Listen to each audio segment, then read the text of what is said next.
Baik, jadi untuk pekan ini kita akan membahas ya atau mereview kembali berkenaan dengan materi tentang konsep mikologi ya. Jadi ini sebetulnya hampir sama ya dengan perkuliahan kita sebelumnya yang membahas mengenai konsep parasitologi dan sekarang kita membahas konsep mikologi. Yang mana semua itu masuk ke dalam mata kuliah besar yang kita sebut dalam mata kuliah mikrobiologi dan parasitologi. Jadi sebetulnya memang mikologi ini adalah ilmu tersendiri ya. Karena kalau belakangnya itu ada istilah logi-logi itu artinya adalah bidang ilmu ya. Tetapi dalam hal ini konsep mikologi itu dimasukkan ke dalam mata kuliah mikrobiologi dan parasitologi. Jadi harapannya kalian tidak bingung dalam hal ini ya, karena sebetulnya semua itu berbeda. Mikrobiologi berbeda, parasitologi berbeda, mikologi juga berbeda ya. Artinya memang semua memiliki makna yang berbeda-beda dari satu dengan yang lainnya. Tetapi dalam hal ini kita bisa memberikan satu wadah yang mana untuk parasitologi, mikrobiologi, dan mikologi bisa dalam satu wadah yang sama ya. Baik, mengingatkan dulu ya sebagai pengantar, ini sudah saya sampaikan di video juga ya. Jadi kalau kalian mendengar istilah mikologi ya, karena setelah dulu, mikologi itu artinya apa? Ya, tentunya dalam hal ini kita bisa lihat dari suku katanya yang menyusun kata mikologi ya. Jadi ada istilah Miko. Miko itu berasal dari kata maikes ya. Maikes itu dalam bahasa Yunani adalah jamur. Logi itu berasal dari kata logos, itu artinya ilmu. Jadi simpel saja dari keterangan yang sudah disampaikan, maikes itu adalah jamur, logos itu ilmu. Berarti apa kesimpulannya? Mikologi adalah ilmu yang mempelajari tentang jamur atau fungi. Bu, jamur atau fungi itu sama ya? Sama. Ya, hanya saja mungkin kebiasaan kita menyebutnya ya. Jadi sebetulnya bukan perbedaan yang bermakna ya, semuanya sama, tapi seringnya kalau kita mendengar istilah jamur itu adalah sesuatu yang bersifat makro ya. Jamur yang memang seringkali kita jumpai di lingkungan kita. Ada yang mungkin bisa kita manfaatkan untuk makanan ya, atau mungkin yang malah bersifat racun seperti itu. Tapi kalau fungi memang seringnya kita dengar itu kalau yang dia berukuran mikron. Ya, jadi dalam hal ini mikologi ini artinya luas. Seperti parasitologi ya. Jadi parasitologi itu tidak hanya berkenaan dengan makhluk hidup yang bersifat mikron, tetapi juga yang secara visual kita bisa melihat ya. Dan konteks itu dijadikan dasar perbedaan dengan mikrobiologi ya. Kalau mikrobiologi kan khusus ya berkenaan dengan mikroorganisme, tetapi di mikrobiologi kita belajar tidak hanya yang merugikan tapi juga yang menguntungkan. Tapi kalau parasitologi 100% yang bersifat merugikan. Kan berasal dari kata parasit ya. Tapi bagaimana dengan mikologi? Kalau mikologi hampir sama seperti mikrobiologi ya, artinya dia tidak hanya belajar mengenai yang sifatnya merugikan, tapi juga yang menguntungkan, seperti itu. Nah, awal mulanya yang merintis ilmu jamur ini, karena memang yang pertama kali menemukan jamur begitu, itu pada tahun 1729 ya. Jangankan kalian, saya aja belum lahir. Artinya dalam hal ini kita patut bersyukur bahwa bidang keilmuan itu sebetulnya sudah sangat lama sekali, sudah mulai berkembang hingga sekarang. Dan sekarang pun yang patut kita syukuri juga adalah teknologi. Karena teknologi tidak lagi sulit dalam hal arti bisa melihat sesuatu yang ukurannya tidak mampu mata kita lihat. Itu salah satunya saja. Kalau yang lainnya mungkin dari segi pemanfaatannya, dari segi teknologinya, mungkin kita ingin mengembangkan budidaya jamur yang bisa dimanfaatkan, baik itu yang sifatnya makro maupun mikro, tentunya dalam hal ini butuh teknologi-teknologi yang mendukung. Nah, kita tahu bahwasannya jamur itu juga dikenal dengan istilah cendawan. Tetapi dalam hal ini cendawan memang lebih konteksnya itu lebih ke arah yang merugikan ya. Nah, sifatnya adalah eukariot. Nah, ini tentu sangat berbeda dengan parasitologi, berbeda dengan mikrobiologi yang sudah kalian pelajari sebelumnya. Bahwasanya semua yang disebutkan tadi itu bukan eukariot, tetapi prokariot ya, yang mana sifat selnya masih sangat sederhana. Apalagi mikrobiologi itu semuanya sel-selnya adalah prokariot. Tetapi kalau parasitologi 50-50. Ada yang sifatnya prokariot, ada yang sifatnya eukariot ya. Nah, dalam hal ini tentu bisa kita telaah lebih lanjut ya, bahwasanya karakteristik ini bisa kita pelajari, akhirnya kita bisa membedakan antara satu jenis dengan jenis yang lain ya. Jamur itu sendiri pun penggolongannya juga tidak cuma satu ya. Kita mengenal istilah dua nama untuk jamur ya.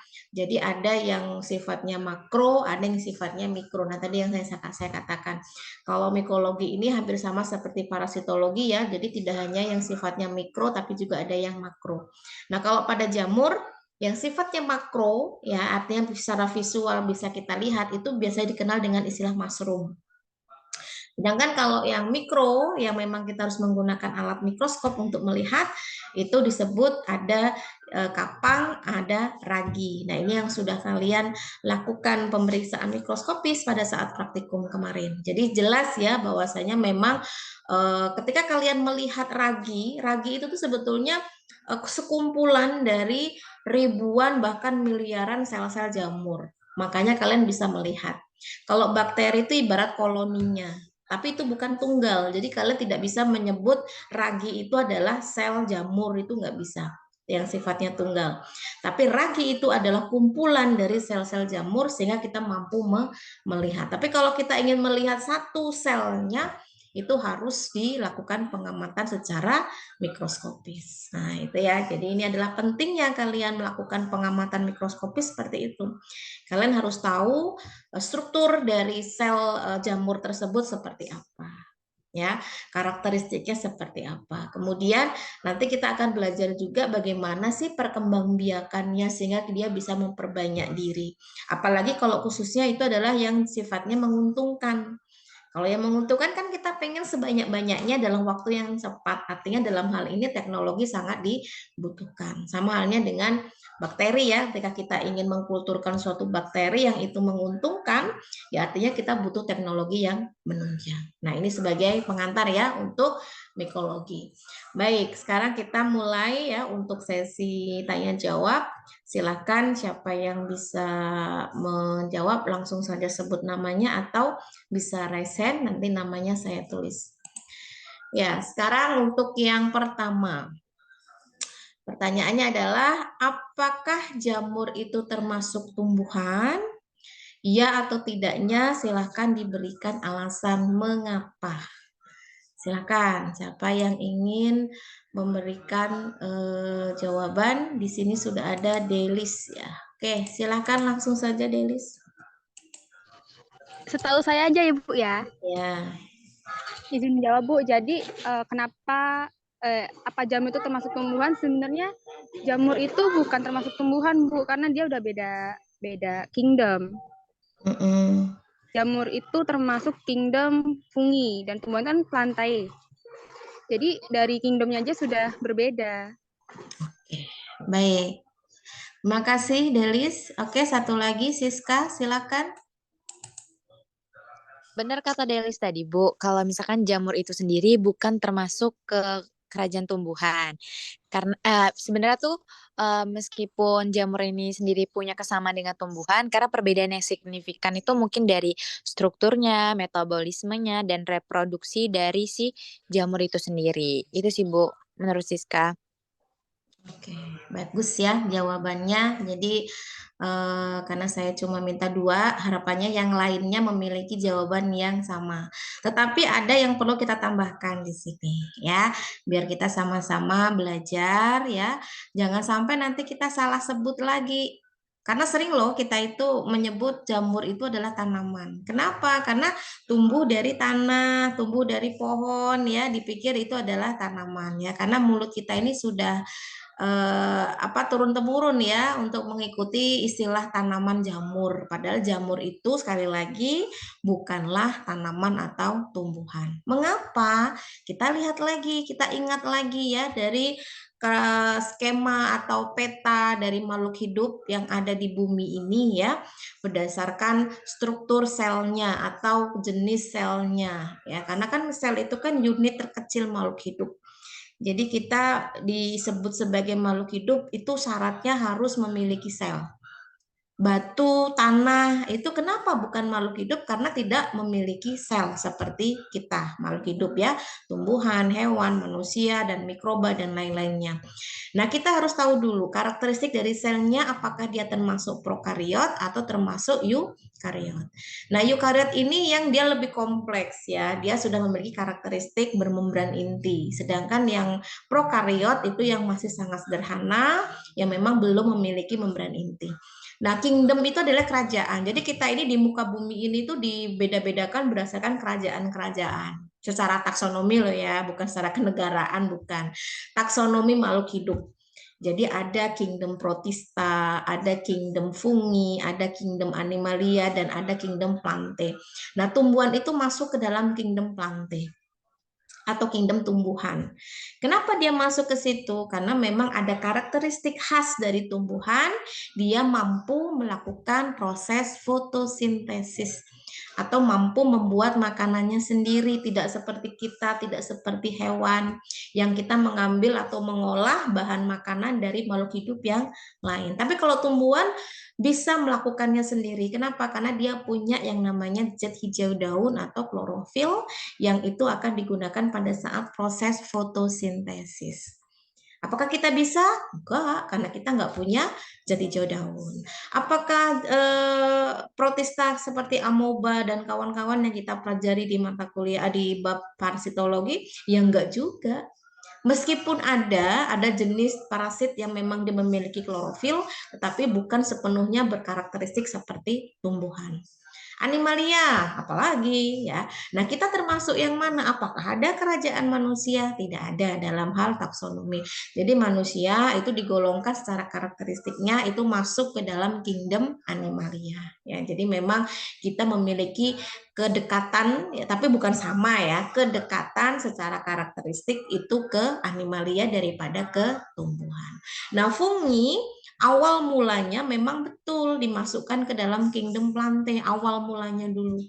Tapi akhirnya penelitian terus berlanjut, ditemukan hal-hal baru, nggak bisa dimasukkan ke dalam kingdom plante. Kenapa? Karena fungi tidak memiliki klorofil ya, yang artinya cara hidupnya berbeda dengan tumbuhan. Mereka tetap nebeng, menggunakan asupan dari yang dihasilkan tumbuhan atau dari manusia atau dari hewan, tergantung ya, tergantung funginya apakah dia yang menguntungkan atau yang merugikan.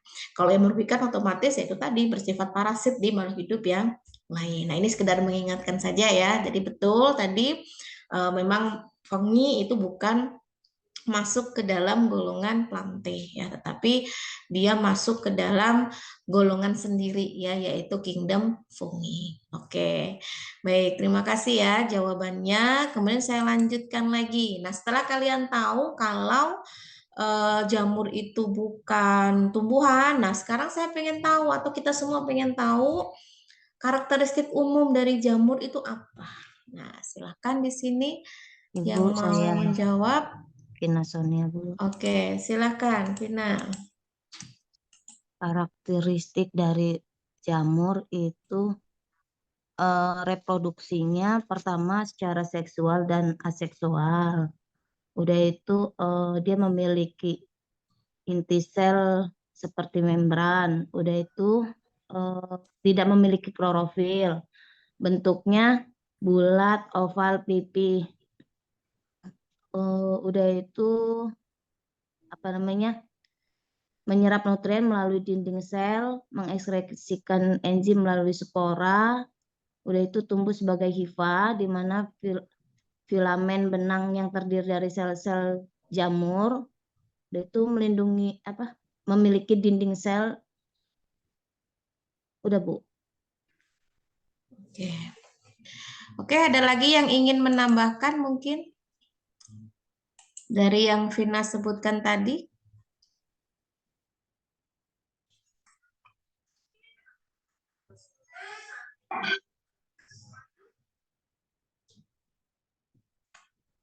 Oke, baik. Kita coba lihat ya jawaban Vina tadi apakah sudah semuanya disebutkan ya.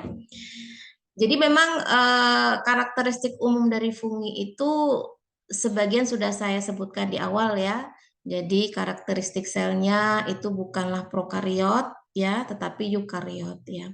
Jadi inti selnya itu sudah bermembran. Artinya dia inti sel itu kan dia ada di bagian pusat ya, yang mana di dalamnya itu ada materi genetik ya. Jadi kalau yang untuk prokariot itu juga sama. Bedanya kalau yang prokariot itu tidak bermembran. Sehingga apa? Sehingga akan bercampur ya di dalam satu sel yang sama dengan organela-organela yang lain. Tetapi kalau eukariot itu terpisah, dia lebih eksklusif ya. Jadi itulah kenapa untuk tipe sel eukariot itu karakteristik makhluk hidupnya itu tidak mudah mengalami perubahan genetik atau tidak mudah mengalami mutasi. Beda seperti bakteri ya. Bakteri itu kan sifatnya prokariot ya. Jadi mudah sekali dia mengalami mutasi atau gangguan dari lingkungan yang itu berpengaruh dengan susunan genetiknya.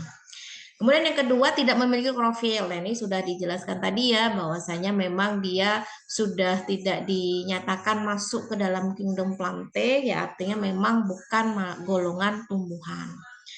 Bentuknya variasi. Nah, ini tergantung dari jenisnya nanti. Nanti kalian bisa lihat atau bisa review kembali ya golongan-golongan jamur itu berdasarkan apa bentuknya ya.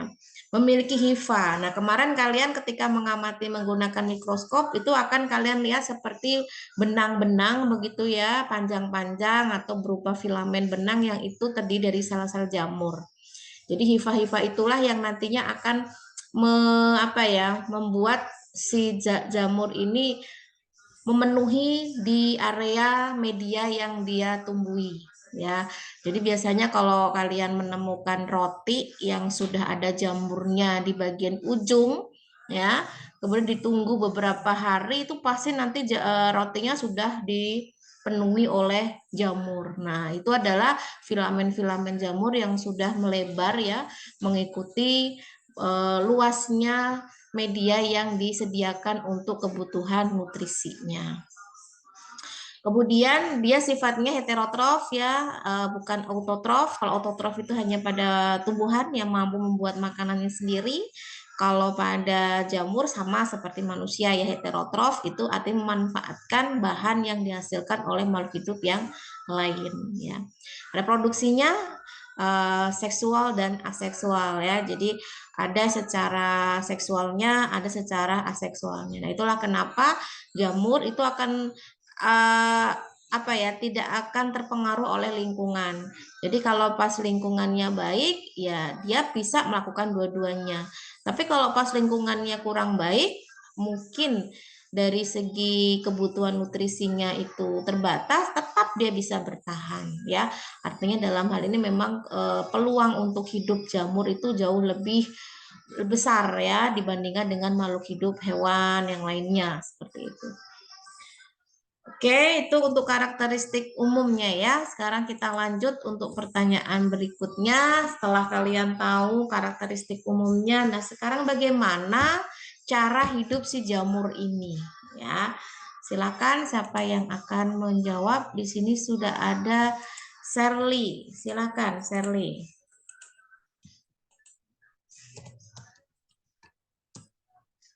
Shirley ada? Ada Ibu. Oke, silakan. Cara hidupnya yaitu menyerap zat organik dari lingkungannya seperti saprofit, makanan dari sisa-sisa organisme yang mati dan bahan tidak hidup. Yang terus parasit, penyebab penyakit karena memperoleh makanan dari inangnya. Yang ketiga, simbiosis, jamur Ascomycetes bekerja sama dengan ganggang hijau biru membentuk lumut kerak lichen. Proses pencernaan sebelum diserap diurai terlebih dahulu oleh enzim yang dikeluarkan jamur pencernaan. Ini disebut dengan pencernaan ekstraseluler, Bu. Sudah, Bu. Oke, baik. Ini penting sekali kalian pahami ya, bahwasanya tadi saya menyebutkan memang jamur itu bentuknya, karakteristiknya secara umum itu sama ya. Tetapi nanti kita lihat lagi berdasarkan golongannya ya, karakteristik yang dilihat apakah dia memiliki karakteristik yang sama atau tidak. Kalau karakteristiknya sama dijadikan dalam satu golongan yang sama. Kalau berbeda ya dipisahkan dari golongan yang lain. Tetapi secara golongan besarnya itu masih dalam satu golongan tersebut ya. Nah, cara hidup ini juga bisa dijadikan penggolongan. Jadi berdasarkan cara hidupnya ya. Jadi cara hidup yang sudah dijelaskan Shirley tadi ada beberapa ya. Artinya memang semua tergantung dari jenis jamurnya. Nah, ada yang hidup secara dia menyerap zat organik dari lingkungannya itu melalui sisa-sisa dari metabolisme organisme yang lain ya, atau makhluk hidup yang lain ya. Terutama bagi jamur itu ada yang memang menyukai sisa-sisa itu organisme yang sudah mati atau yang bahan-bahan yang itu mungkin sudah tidak ini lagi ya, tidak bermanfaat begitu ya, atau yang tidak hidup seperti itu. Misalkan seperti serasa, ranting, daun yang ini memang sudah lepas dari pohonnya atau yang tidak bermanfaat itu tadi. Nah, ternyata ini bisa dijadikan sumber nutrisi untuk jamur yang memang hidup secara saprofit ya. Ada juga yang hidup secara parasit. Nah, ini yang berbahaya ini. Artinya di sini dia membutuhkan inang. Inang ini nantinya akan dijadikan tempat untuk sumber nutrisinya. Nah, kalau inang ini tidak pandang bulu ini.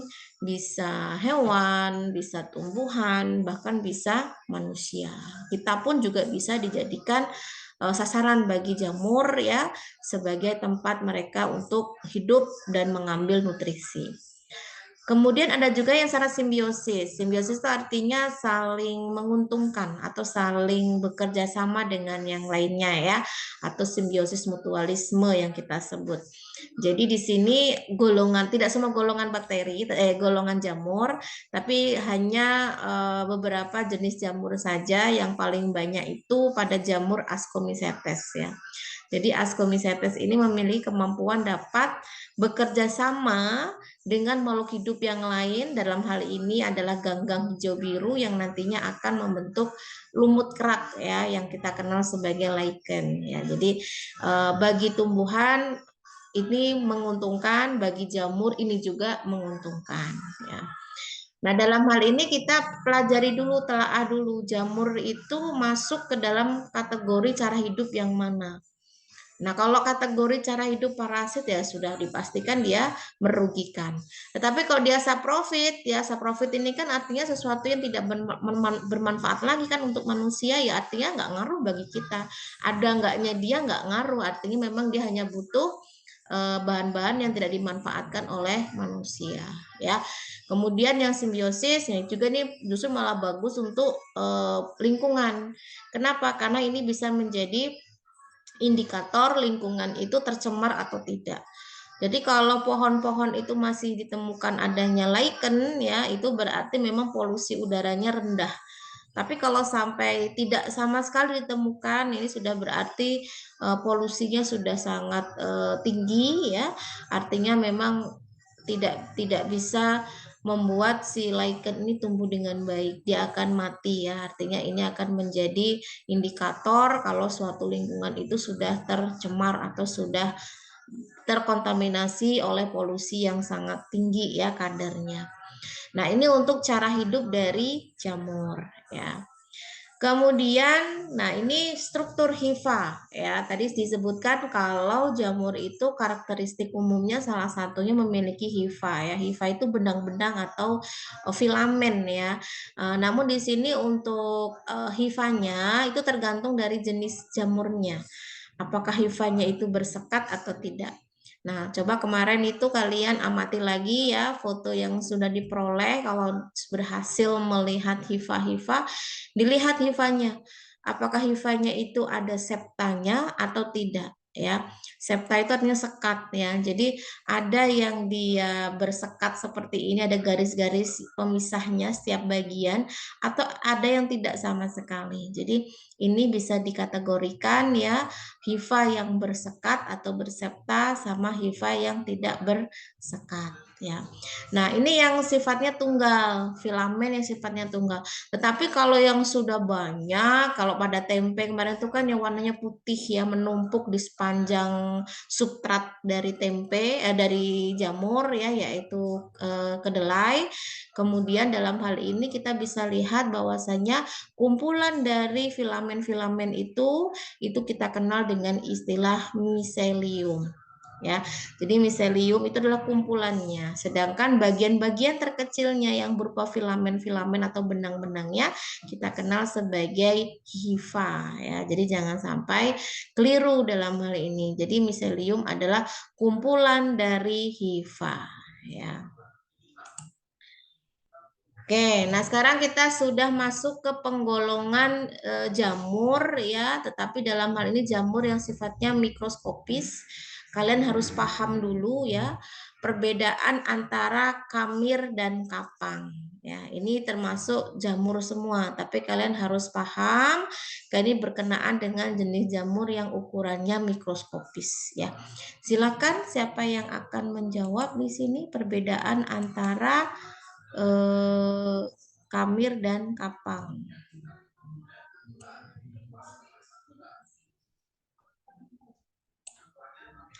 Riza bisa menjawab?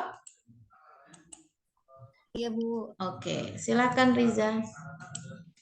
Kalau kamir dia uniseluler.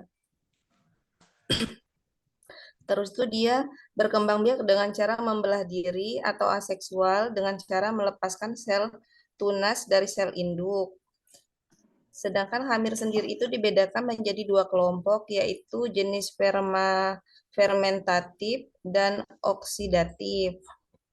Sedangkan yang kapang, dia jamur bersifat multiseluler yang mempunyai bentuk filamen.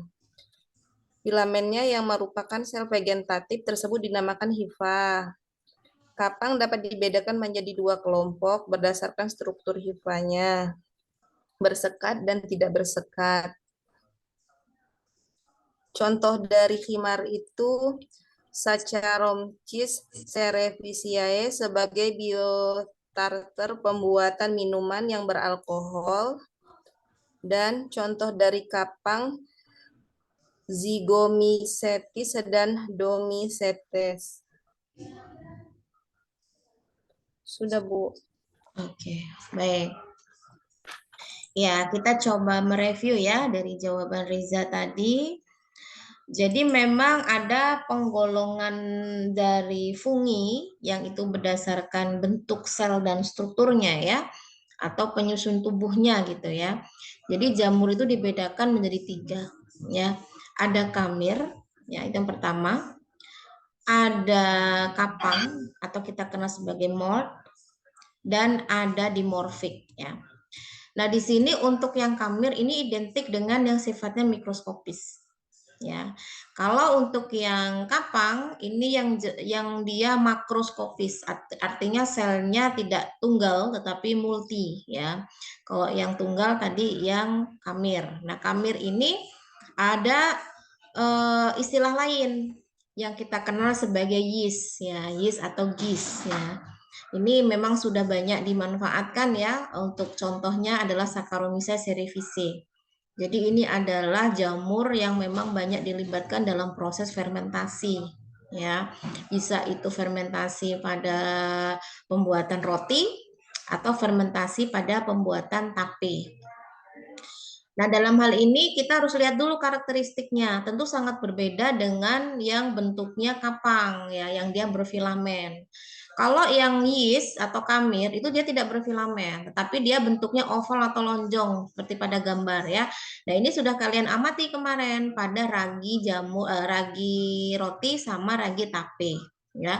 Yang memang bentuknya adalah bulat-bulat seperti itu ya, yang ukurannya mikron. Artinya dengan mata kita secara langsung tidak bisa melihat begitu. Nah, kemudian perkembangbiakannya jauh lebih sederhana dibandingkan dengan yang kapang ya. Karena dia sifatnya adalah uniseluler, maka dia kebanyakan itu melalui secara aseksual ya, dengan cara membelah diri atau melakukan cara pelepasan sel tunas. Jadi kalau kalian amati pada gambar ini ya, jadi pada bagian bulatan-bulatan ini nanti di ujungnya ada tunas kecil gitu ya. Nah, ini nanti lama-lama akan membesar, setelah membesar baru dia akan lepas dari induk awalnya. Nah, kemudian dia akan yang sudah lepas tadi itu, dia nantinya akan ada yang kecil lagi, tunas lagi di sini. Maka tunasnya akan membesar lagi, kemudian akan lepas. Begitu seterusnya. Ini kalau untuk yang pelepasan tunas. Nah, kemudian kalau yang pembelahan diri, dengan cara membelah diri, nah itu hampir sama seperti pada amuba ya, atau pada bakteri. Jadi satu sel itu menjadi 2 sel ya. Tentunya ada pembelahan sitoplasma terlebih dahulu yang diimbangi dengan pembelahan selnya yang rata antara satu dengan yang lainnya. Nah, ini paling banyak digunakan ya untuk produk-produk yang berbasis fermentasi ya, yang disebutkan tadi pembuatan roti, pembuatan tape. Tentu dalam pembuatan tape ini kan ada cairan yang dihasilkan, yaitu cairan itu adalah cairan alkohol atau kita kenal dengan etanol ya. Dalam hal ini tentunya kita bisa menelaah lebih lanjut bahwasanya Saccharomyces cerevisiae adalah jenis jamur yang menguntungkan. Justru malah banyak digunakan untuk kebutuhan nutrisi. Tapi harus diolah dulu, artinya digunakan untuk proses reaksi pembuatan tape ya, dengan adanya fermentasi dari substrat yang digunakan begitu ya. Tergantung substratnya, apakah substratnya itu ketan kalau pembuatan tape, apakah itu singkong kalau itu adalah tape singkong dan lain-lain ya.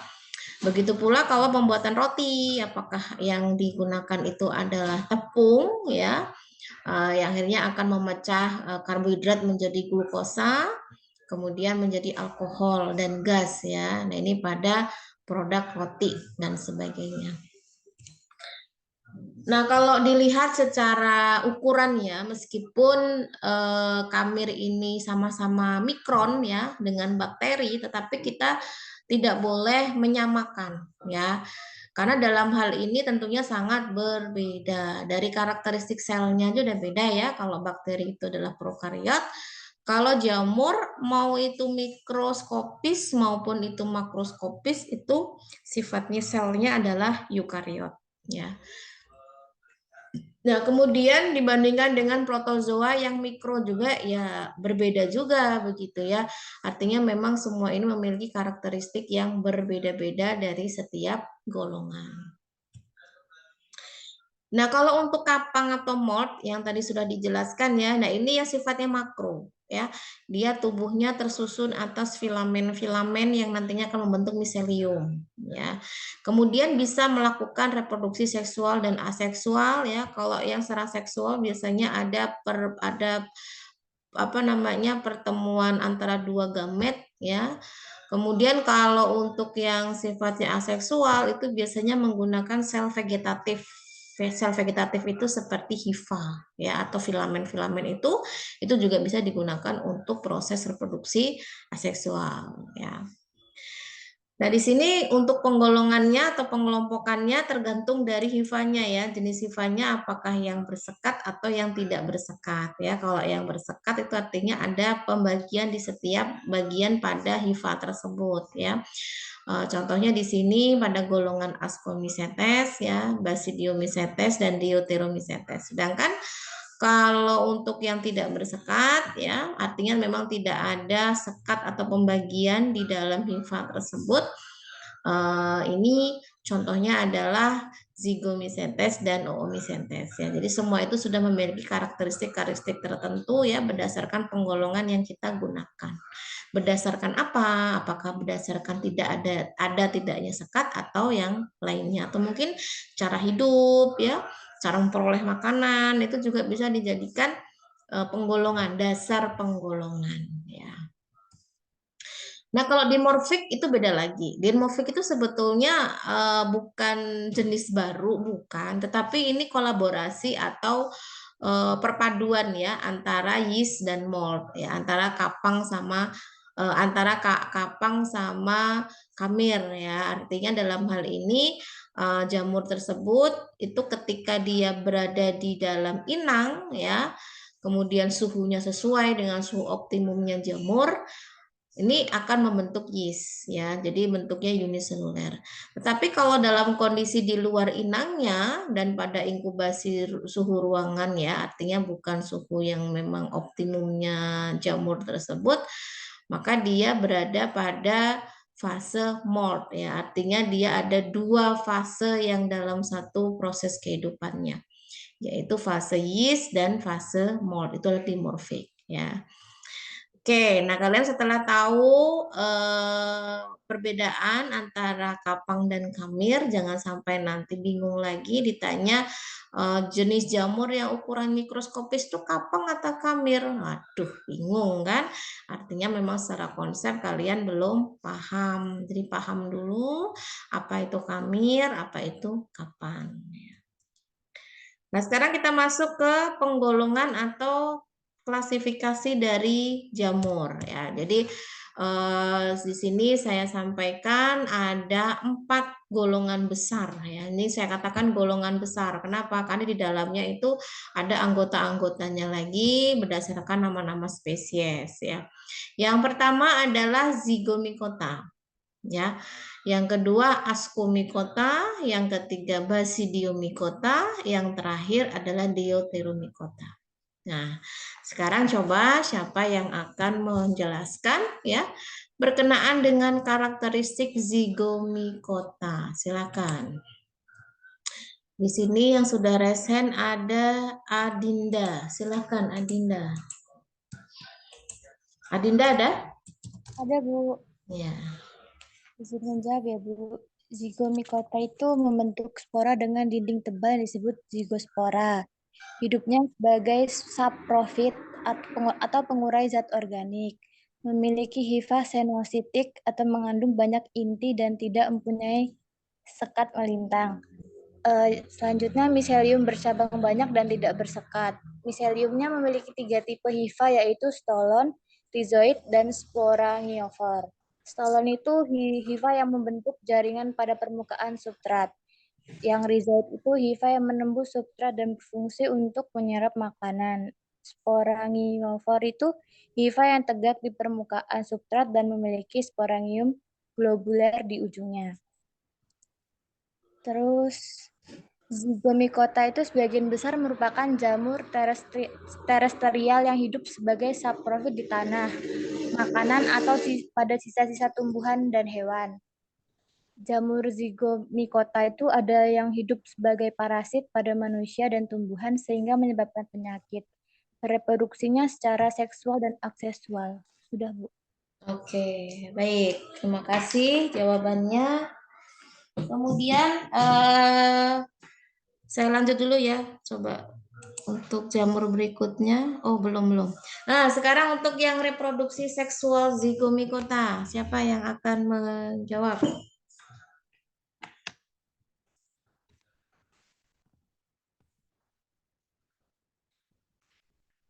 Silakan.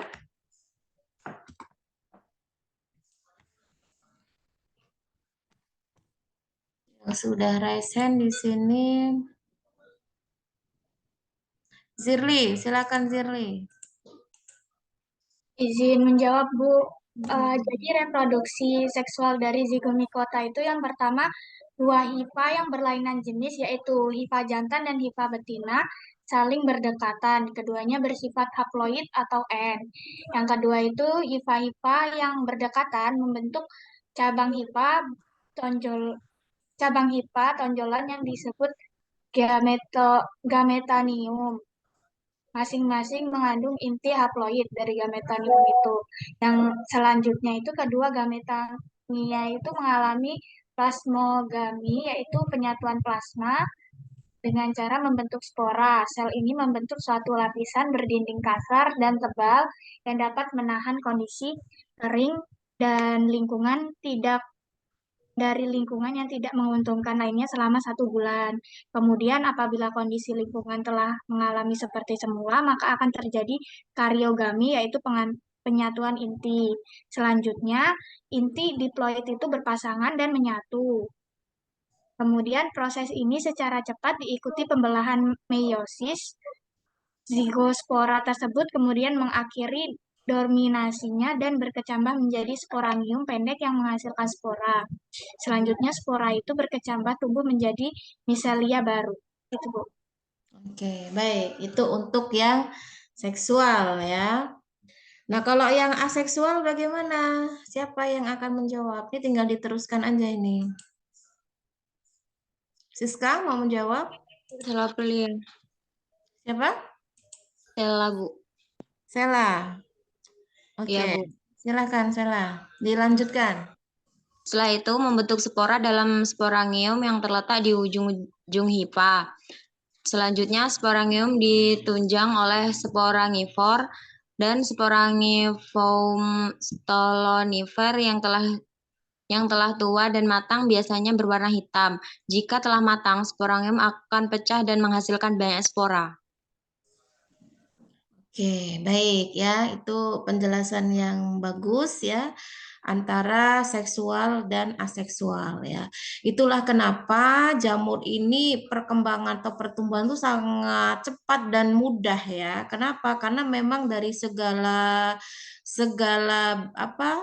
sifat dari reproduksinya itu bisa berfungsi bahkan dalam waktu bersamaan. Ya, jadi bisa secara seksual juga bisa secara aseksual. Seksual tentu ada proses penyatuan gamet ya, tapi kalau seks aseksual dengan dia sudah terbentuk spora, apalagi sporanya itu sudah banyak dan yang ditandai dengan warna hitam ya, makanya kemarin itu sebetulnya bagusnya itu untuk jamur tempe ya, itu diambil di bagian yang hitam-hitamnya itu. Dan itu akan kelihatan kantung sporanya itu yang sudah matang. Nah, itu nanti ketika sudah matang kan dia pecah tuh.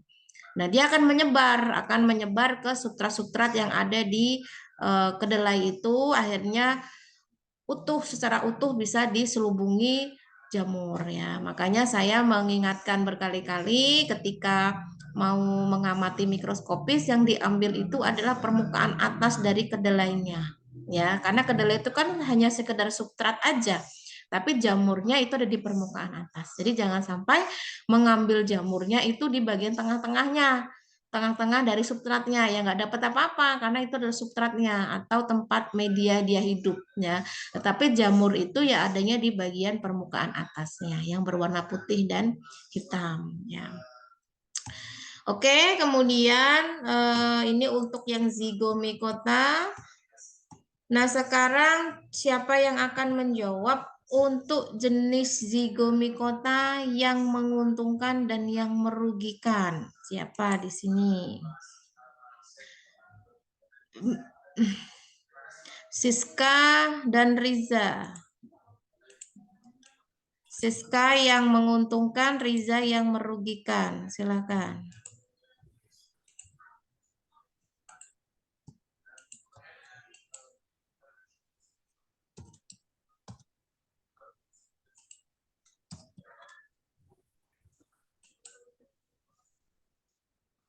Silakan.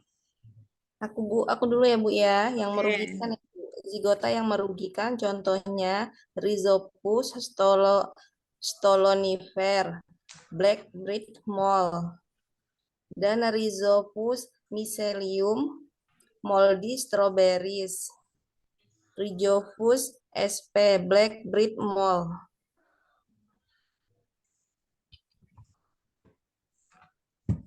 Kemudian yang merugikan, yang menguntungkan itu ada Rhizopus oryzae itu ada biasanya di tempe ya. Terus ada sama Mucor javanicus. Udah, Bu. Oke, baik ya. Jadi sebetulnya ini mengulang saja ya dari apa yang sudah disebutkan di awal. Jadi untuk mikologi ini tidak hanya mempelajari berkenaan dengan jenis-jenis jamur yang merugikan, tapi juga yang menguntungkan. Nah, yang menguntungkan dari golongan Zygomicota apa? Ada Rhizopus oryzae. Ini adalah jamur yang banyak digunakan untuk pembuatan tempe ya. Kemudian ada Mucor javanicus ya. Nah, kemudian kalau yang merugikan, nah ini tentunya banyak ditemukan pada makanan-makanan yang seharusnya itu masih layak dimakan tapi sudah nggak layak. Kenapa? Karena ada jamurnya ya. Misalkan seperti jamur roti yang memang ada di dalam di permukaan roti yang tumbuh ya. Kemudian ada juga di buah stroberi. Jadi buah stroberi itu kan memang mudah sekali untuk jamuran ya.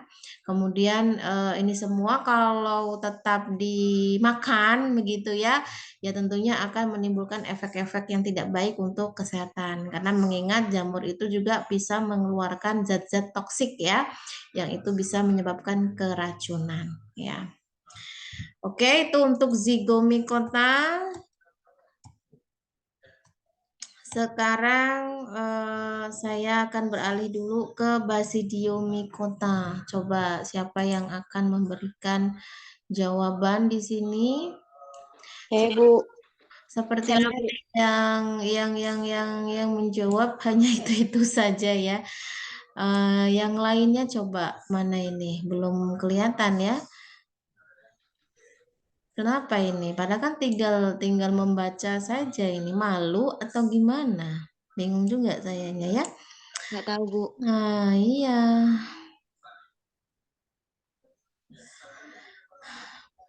Oke, siapa ini yang menjawab? Sela, Bu. Oke, silakan Sela. Karakteristik dari Basidiomycota yaitu yang pertama mempunyai tubuh buah yang berbentuk payung yang terdiri dari bagian batang dan tandung atau yang disebut juga Basidiokrap. Terus yang kedua, hifanya bersekat mengandung inti haploid pada bagian bawah tandung tanpa adanya lembaran-lembaran atau bilah yang merupakan tempat terbentuknya basidium. Ada yang bersifat parasit, saprofit, dan ada yang bersimbiosis dengan ganggang hijau dan ganggang biru yang membentuk mulut kerak. Setelah itu reproduksi secara seksual dengan Ascospora dan aseksual dengan Conidia. Baik.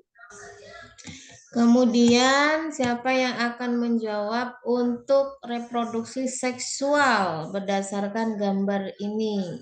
Siapa?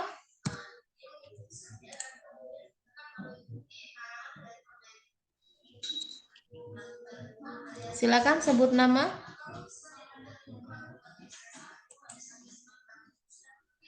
Boleh Stella lagi nggak? Nggak ada, Bu. Siapa? Dinda aja. Ya Ya sudah. udah, Dinda Oh, yang ada Dinda ya. Adinda silakan. Ada Dinda, Bu. Silakan Adinda. Ya, Bu. Yang pertama itu hifa positif dan hifa negatif yang berinti haploid atau N berkecambah dari Basidiopora. Kedua hifa ini saling bersinggungan atau melekat. Yang kedua itu plasmogami terjadi antara hifa positif dan hifa negatif, sehingga inti salah satu hifa pindah ke hifa lainnya, membentuk hifa dengan dua inti haploid N yang berpasangan. Terus yang ketiga itu hifa haploid dikariotik akan tumbuh menjadi miselium haploid yang dikariotik. Keempat, miselium dikariotik tumbuh dan membentuk badan buah yang disebut basidiokarp. Yang kelima, pada ujung-ujung hifa basidiokarp terjadi kariogami sehingga membentuk basidium yang berinti diploid atau 2N. Yang keenam, Inti diploid dalam basidium akan membelah secara meiosis menjadi 4 inti yang haploid atau N.